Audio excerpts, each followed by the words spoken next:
Hello there, my name is Nia. Welcome to my YouTube channel. I upload videos twice a week, every Tuesday and Friday, so you should totally stick around and subscribe. Today's video is going to be another one of those struggle videos. I have a few of them. Like I did struggles of wearing glasses, struggles... I did another struggles one, I can't remember. I'll leave it up there. I think it's up there. You should go have a look. I think they're funny. So yeah, maybe you will too. Today we're going to be talking about the struggles of being Irish abroad. I am Irish. I love being Irish. I like that I'm Irish. I feel like when you go abroad you get a good reception for being Irish and stuff. I think people just enjoy us. We're good fun. But yeah, it can come with the struggles too, so let's get right into the video. My name is Niamh. Niamh. I struggle with that in Ireland, getting people to pronounce it correctly. Can you imagine what it's like when I go abroad? Like, it's hilarious. Like if you have any kind of an Irish name, Aoife, Roisin, Caoimhe, Caelan, Taig, anything, they're just like, what is that? Like even I work with 3 chefs at work, one's Polish, one's from Pakistan, one's from Turkey. The Polish guy can actually get it right. He very basically says Niamh.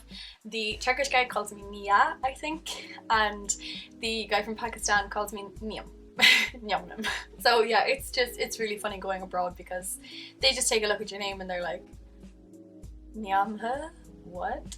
A lot of us, me definitely, are pale as God knows what. So it's just kind of a giveaway already that you're Irish. People see the paleness and they're like, probably from Ireland, let's be real. I know a lot of people who are Irish and who are pale, but they can tan.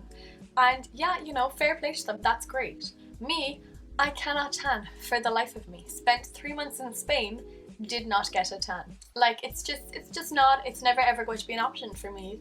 I either just get freckles galore, just freckles, more freckles, or I'm red. There is no in between. But the thing is, even when I get burnt, I don't get tanned. It goes from white to red to white.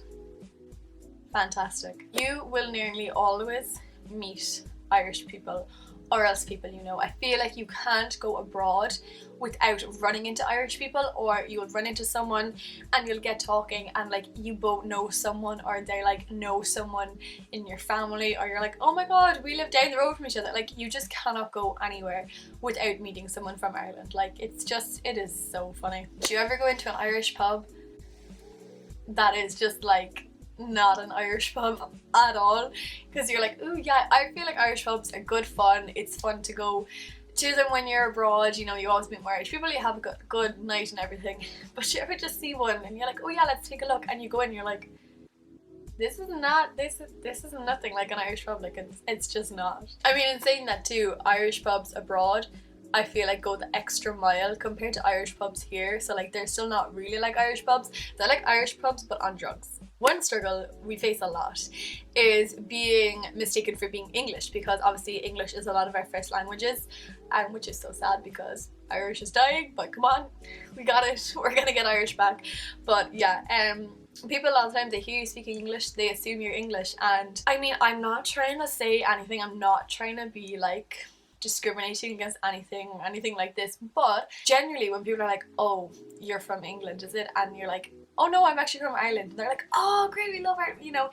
It's just, I don't know, from my experience abroad, people don't seem to enjoy the English as much as they do the Irish. So the minute they think that you're English, they're kind of like, oh yeah, you're from England, and then it's like, oh no, I'm from Ireland, and they're like, hey, Irish. So yeah, sorry for those English people, but yeah, I'm just speaking the truth. I'm just speaking from experience, that's all. I feel like this is kind of true for Americans mainly, but people will always try to find the Irish in them.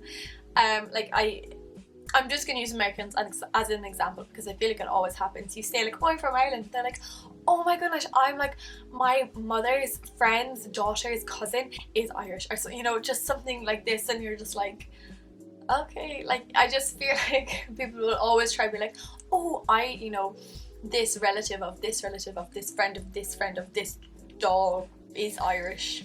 and you're just like, you don't need to, you know, try and be like us. It's okay. It's okay. One of my pet peeves is people trying to do your accent or like saying phrases to you. Like the one that actually makes my blood boil. Top of the morning to you. No one says that here. Like no one says that here. That was never even a phrase until we heard it from people who aren't Irish saying it. Like it's not a phrase. Look, listen. There is no one Irish accent. I have an accent from Carrigaline in Cork in Ireland, and it is so different to other people who are from Carrigaline. We are so different from every single person. I feel like most Irish people have their own individual accent, and then you have the general, like the strong Cork, the strong Dublin, the posh Dublin, the West Cork, you know, like it's just so different for every single person. So there's no way of really getting an overall Irish accent because there's so many. So you need to like focus on one if you're really trying to imitate it. But like it's just, oh, it's a little bit like, maybe don't do that when people try to do it, because they just always, they do this leprechaun thing. Like leprechauns, I don't even know. I don't know. We're not gonna get into it. Please don't try to do our accents or say top of the morning to you, because we don't say that. We don't say half the stuff people think we say. And the last thing that can be a bit of a downfall sometimes is that many people think we are the biggest drinkers ever. I mean, we're very big binge drinkers. That's, you know, not gonna sugarcoat it. I think we are. But people seem to think we have iron stomachs when it comes to drinking. They're like, oh, like it's grand, you're Irish, you can have like 12 pints. And it's like, no, biggest lightweight you will meet. Like, no. And I feel like sometimes they just buy you drinks so much because they're like, oh, it's fine, you can handle it. Like, you're grand, you're such big drinkers. And it's like, no, we're not. Like, please stop buying me drinks.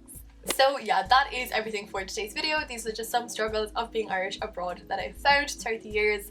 I've done a lot of traveling, I feel, and yeah, it's funny. As I said, I love being Irish, but then there are just these struggles with it sometimes and you're like, oh. But yeah, again, this video is just for a bit of fun.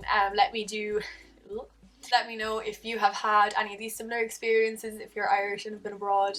I would love to hear about them. But that is everything for today's video. Please give it a big thumbs up if you did like it, subscribe if you're not. Thank you so much for watching, and if you stuck to the end, thank you, love you, and I shall see you when I next see you.